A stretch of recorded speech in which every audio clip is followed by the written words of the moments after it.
We've talked about a few different examples of simple harmonic motion. One of them was a spring vibrating back and forth. One of them was an elastic vibrating back and forth. One of them was a pendulum. A pendulum is something like my keys on the end of this lanyard swinging back and forth like this. All of those have a restoring force that is proportional to the displacement. The further the object is away from where it starts, the bigger the force is that pulls it back. I want to spend a little bit more time now talking about the details of a pendulum. Let's define it first. It is a device that consists of a string and a bob, not a person bob. We're not hanging Bob from a string or from a rope and swinging him. Rather, we are using a device called a bob, which is just a mass tied to the end of a string, and it swings back and forth. That's what a pendulum is. The period of a pendulum, just as the period of a spring is the time that it takes the spring to vibrate from here to there and back again, the period of a pendulum is the time that it takes for the pendulum bob to swing or move from one position all the way over to the other side and then back to where it started again. One complete cycle back to where it started, where it's ready to repeat the whole thing.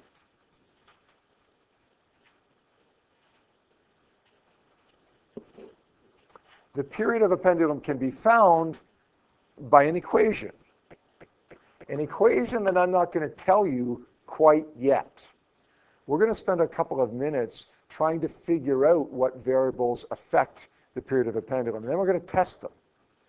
I want to see right now what you think is going to affect the period of a pendulum. When I have this bob or these keys on the end of my string here, the end of the lanyard, and I let it go back and forth like this, what factor or factors do you think will affect the period of that pendulum? Jacob, what's one of them? The angle that it's at. Okay, so let's call it the initial angle. By the way, you don't need to write these down. Some of them will be correct. Some of them will not be correct. I'm writing down whatever you suggest to me as a possibility here. Okay, we'll figure out which ones actually do affect it. Jacob's saying the initial angle should matter. All right, good. What else? How far it swings. Okay, let's group that together with the initial angle, because if it starts at an angle of 10 degrees on this side, it should go to 10 degrees on the other side, right? Or if it starts at 30 degrees on this side, it should go to 30 degrees on the other side, right? So whatever it starts at, that's how far it will swing as well. So that's a good idea. Let's just kind of include it with this one, though. Yep. Okay, the mass of the bob. We'll say Bob's mass. What else besides the initial angle and Bob's mass? Yep. Okay, we're going to assume a rigid rope, like not rigid, but non-stretchable rope, because that throws a whole new can of worms into things. But same thing. Same thing. If the faster it moves, the more tension it's going to have. But as far as how hard its pulling goes, if it's stretching can make a difference, but it's just pulling, it's not going to be a factor.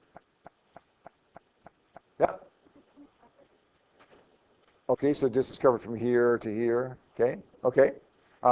That's kind of goes with initial angle too, though. It's not exactly the same thing, but it goes with it, right? So if I start right here and it goes back here, that's a certain distance. If I start right here, then it covers a bigger distance, right? So the initial angle would the difference in the pendulum as a result of the initial angle would reflect that. Okay? Gravity, okay. So you mean like 9.81 versus on the moon it's 1.6? Okay? So we'll say the value of g, little g. Any others? Well, force of gravity would be just affected by that, right? So if g affects it, F would affect it. If g doesn't affect it, then F wouldn't affect it, right? So same thing, kind of like we combined a couple into the initial angle. Demi? The initial speed? Okay. So if it starts here and you give it a push versus just let it go. Okay.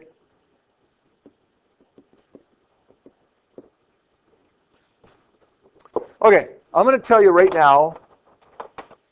now that this matters. I'm going to tell you that because we don't really have any way of testing that. Unless we could go to the moon or have some kind of zero gravity chamber, some miraculous zero gravity chamber. We can't test that. So G matters. I'm telling you that right now. If you go to the moon, the period of a pendulum will be different than the period of a pendulum on Earth. In fact, the period of a pendulum in Vancouver will be slightly different than the period of a pendulum in Calgary because of the difference in sea level and the difference in gravity as a result of that. Not dramatic, but slightly different. The other ones I'm not going to tell you. Okay, we're going to number these 1, 2, and 3. We're going to break you up into small groups right now, and not as a lab, but just as a 5 to 10 minute little activity. Your group is going to pick one of these variables, and develop a quick, simple procedure for testing whether one of these variables affects the period of the pendulum. Remember, you're manipulating one of those three things, and responding to that will be the period of the pendulum. Does the initial angle affect the period of the pendulum? Does Bob's mass affect the period of the pendulum? Does the initial speed affect the period of the pendulum? Got it? All right. Okay, let's see what we got here. Anybody test the initial angle? Okay, you guys tested the initial angle. You guys tested the initial angle. What did you guys find? We found that the angle changes. The initial angle does matter. What did you guys find? Okay. Yeah, what did you guys find? Does not change. Okay, you got, oh, interesting. We have some conflicts here. Okay, what I want you to do here, guys, okay, the two of you guys stand up right here, and you stand up over there, and we're going to fight this out, okay? Just like Tycho Brahe, right, with the prosthetic nose, right? Okay, that's going to decide who's right here. No, guys, I'll tell you what, you're both kind of right. At relatively small angles, below 30, 40 degrees, although the angle matters, it's insignificant. But you get to higher angles, the angle does matter. So we're going to say that it does not matter, but I'll put a little star by that because it doesn't matter for all intents and purposes for the angles at which we'll be dealing. If you're dealing with bigger angles, it will matter. And I didn't give you a cutoff, right? So you test some big angles, you're going to find that it matters, right? But at smaller angles, no, it does not matter, at least not significantly enough for us to pay any attention to it. Okay, what about Bob's mass? Who tested Bob's mass? Oh, you guys tested Bob's mass too? Okay, you guys did too. What did you guys find? You found that the mass did not matter? It did matter? William, did you guys test the mass, did you say? Yeah. What did you guys find? That it did matter?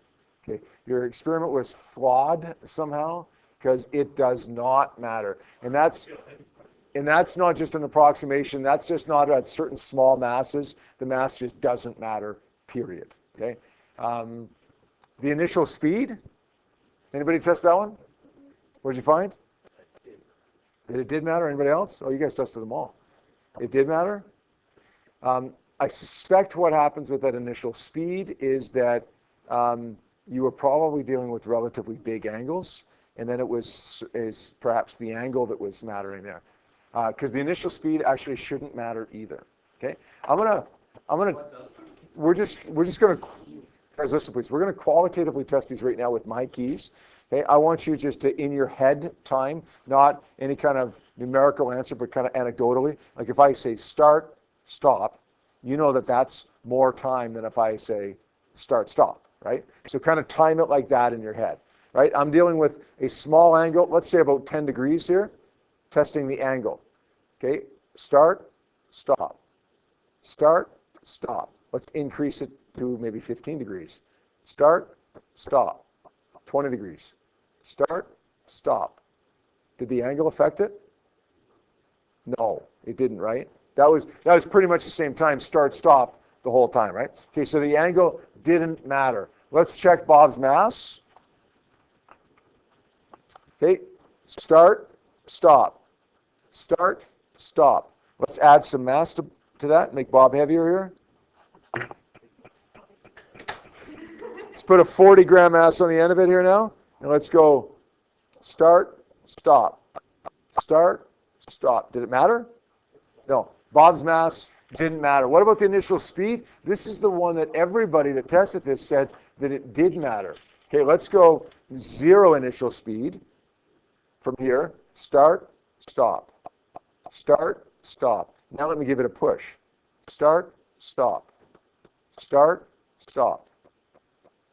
Let it go, start, stop. Did the initial speed matter? No.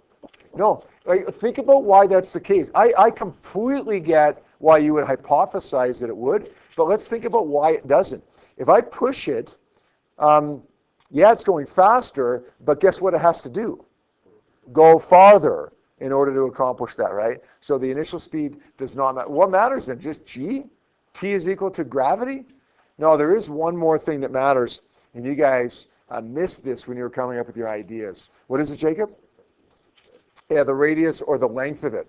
Watch this. Okay, this one affects it dramatically. Okay, we'll go start, stop, start, stop. Let me cut the length in half now. Shorten it. You guys see that I'm shortening it here? Start, stop, start, stop, start, stop. Lengthen it again. Start, stop, start, stop. Clearly, the length of it mattered, right? So we're going to say L, or the length. Yes, it does matter. Here's the equation for the period of a pendulum, and it's kind of an odd one. T is equal to 2 pi. We're not going to derive this equation, but the 2 pi would come into play in the derivation with the whole sinusoidal nature of it. Remember we said there's a connection between simple harmonic motion and waves, sine wave. That's where the 2 pi would come into play there. 2 pi square root L over G. L being the length of the pendulum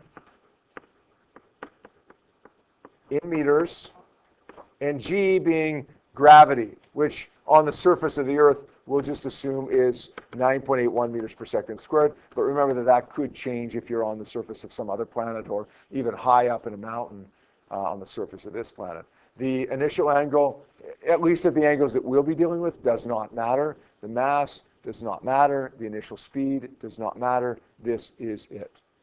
Yep.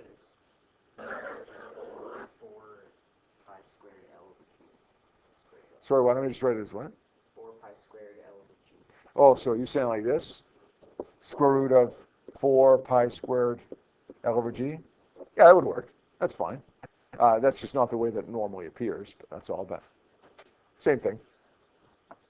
All right, usually I don't go through these equations and describe how to rearrange them because we've gotten decent at rearranging equations, but this one is a little bit tricky. So I'm going to go through that process of rearranging it to solve for L and solve for G. Here's the equation that we start with. If you're looking for T, great. That's the way that it's expressed on your data sheet. If you're looking for L, what are you going to get rid of first? Nope, not the square root. The 2 pi. So we're going to take the 2 pi over by dividing. T over 2 pi equals the square root of L over G. William, what do I get rid of now? No. The square root. Yes. Yes. So let's square both sides. Georgia, it becomes T over 2 pi squared equals L over G. And then I want to solve for L, so I got to get rid of the G. How do I do that?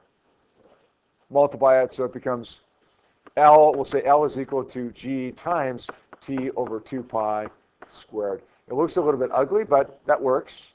Now remember, the first one is on the data sheet. That one is not. You have to be able to rearrange to get that. Now, once we have L, we want to solve for G. So how do I get G by itself there? Get to this point, and then what do I got to get rid of to solve for G? No, let's not swap G and L. Can't do that. Yes, exactly, Parker. Good. Divide by everything in the brackets. So we're going to say G is equal to L divided by T over 2 pi. And it looks ugly. It looks particularly ugly here now. That's okay. Doesn't have to be pretty. It works. Got it? Now, he's solving a problem involving this, especially this last equation here. Like, I've told you guys this a million times. You are so wise in a question like this to solve for the 2 pi first, and then T over that number, press equals, and then square it, press equals, and then go L over that. Keep doing the bottom and inside the brackets first and work your way up. Does that make sense? All right. Let's take a look at this question on page 379. It says, what is the gravitational field strength? Interesting, we're looking for G here, the gravitational field strength. At the top of Mount Everest, at an altitude of 8954 meters, if a pendulum with a length of 1 meter has a period of 2.01 seconds. Okay, we're going to use the period of a pendulum here, the period of a pendulum equation to figure this out. Now, what you could do is say gravitational field strength, G is equal to gm over r squared from our last unit, right? We're not going to do it this way. You could, but we're not going to do it this way. We're going to use it, we're going to do this. T is equal to 2 pi square root L over G. We're solving for G, so we say T over 2 pi equals square root L over G. So we say T over 2 pi squared equals L over G, and G is equal to L over T over 2 pi squared. That's the way we're going to solve for G. We should get pretty close to the same answer either way, though. So what do we got here? What's the length of this pendulum? 1 meter over 2.01 seconds, I think the period was. Yeah. Divided by 2 pi. And then let's square that. Just like I said when we were rearranging this a minute ago, solve for what's on the bottom first. 2 times pi equals 6.28. And then let's say 2.01 divided by that, press equals 0.3199. And then let's say that squared equals, and let's say 1 divided by that equals 9.77. Does that seem like a reasonable number? What is it here, roughly? 9.81? Would you expect it to be smaller on the top of Mount Everest? How come? Because you're further from the center of the Earth. You're higher up, right? So yeah, that seems entirely reasonable. You know it's not going to be much smaller, right? But you know it should be smaller. All right, please, let's look at these 3 questions on page 379.